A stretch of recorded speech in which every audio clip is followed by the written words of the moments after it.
that I've done it. So I'm going to just read off this paper because I've put a lot into it, and I made some revisions, and I had hoped people look at it, and I wanted to make sure that it was perfect for you guys. So I kind of always felt the presence of God throughout my life. I didn't grow up in a necessarily religious household, but my parents had told us that they'd been to church before.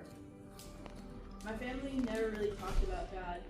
I just grew up naturally interested in the Bible, church, and youth group.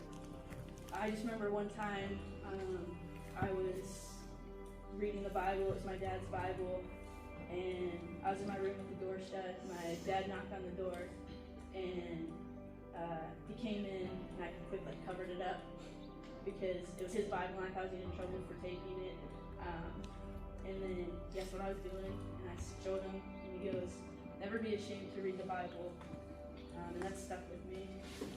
There have been times I felt really close to God, and times where I've definitely pushed him away. There's some things I've struggled with in my life that I wish I never had to struggle with.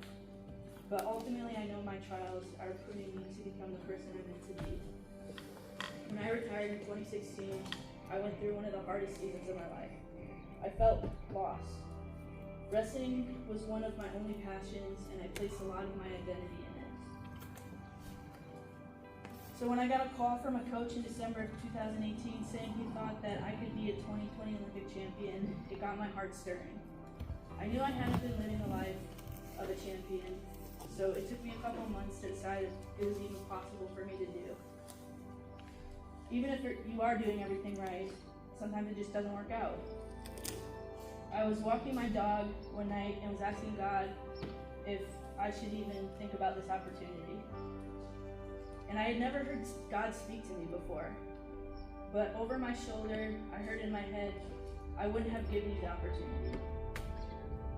I never did end up becoming an Olympic champion, but this road has led me to my new dream of coaching. I hope to coach future NCAA All-Americans, national team members, world and Olympic champions. One of the best things that anyone has ever told me is when I had to make a tough choice was that I was going through a metamorphosis. I was like a caterpillar breaking through the chrysalis. Yeah, it's gonna hurt, it's gonna be uncomfortable, but you're gonna come out on the other side a beautiful butterfly. Growth can hurt, it's supposed to. Growth is uncomfortable, it's supposed to be. Just like wrestling, there are wins and losses in life, and sometimes in our faith. And I just want to leave this verse with you because it really, I feel like I need to put it in here.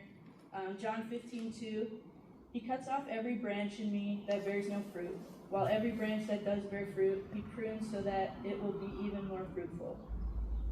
And that's my testimony. I want to thank you guys for having me here and allowing me to share my knowledge and this testimony with you. So.